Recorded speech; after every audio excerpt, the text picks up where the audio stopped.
Je suis Muriel Joffre, responsable du site de production de Perpignan, constitué de 2 lignes de fabrication de panneaux sandwich isolants, soit en laine de roche, soit en mousse, pire ou quad-corps, utilisés principalement dans la construction de chambres froides, en bardage ou en toiture. Pour Isocab, et plus largement pour le groupe Kingspan, la transition écologique est un enjeu majeur. C'est pourquoi notre programme mondial appelé Planet Passionate traduit notre volonté d'agir en actions concrètes et locales sur les 10 prochaines années. D'un point de vue industriel, nous aussi, nous prenons les devants, à commencer par l'utilisation de coiffes Isocab constituées de 30% de plastique recyclé. Et depuis octobre 2023, le film étirable, utilisé pour l'emballage final des panneaux, est fabriqué à partir de 60% de plastique recyclé. Je précise qu'il ne s'agit pas de plastique neuf, simplement transformé, non, il s'agit de plastique ayant déjà servi et qui arrive au bout de sa première vie. Plutôt que d'être éliminé, il est réintroduit dans la fabrication de notre film d'emballage. C'est donc un véritable recyclage.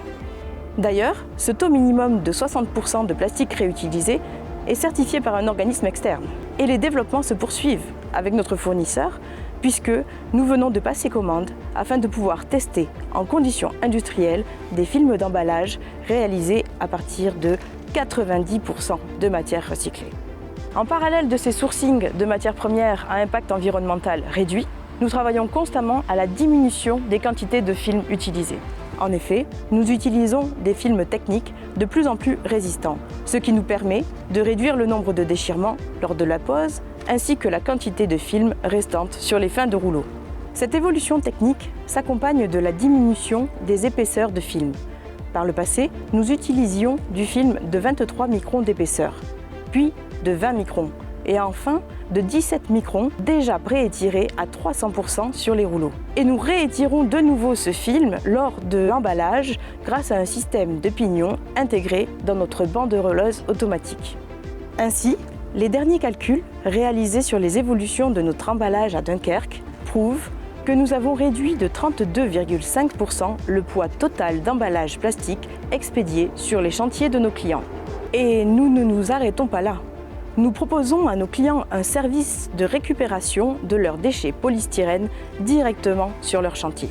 Ainsi, nous les réinjectons dans le processus de fabrication initial chez notre fournisseur. Cela crée une véritable circularité de la matière qui, en fin de compte, n'a plus de fin de vie.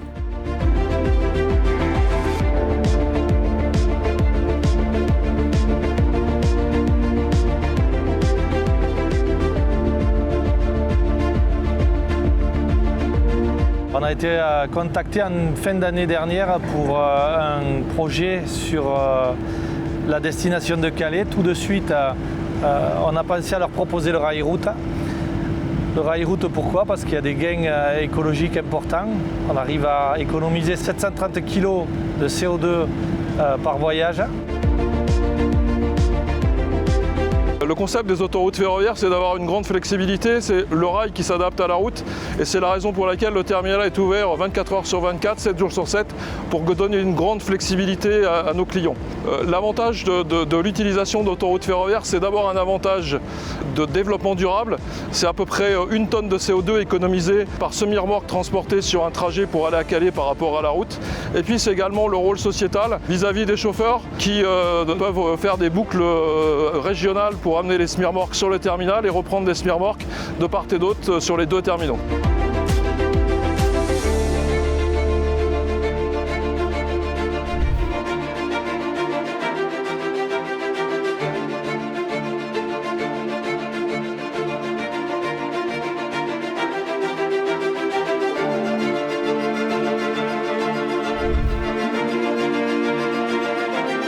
Pour ce dossier qui représente environ 140 camions, nous allons avoir une économie de CO2 de 93%.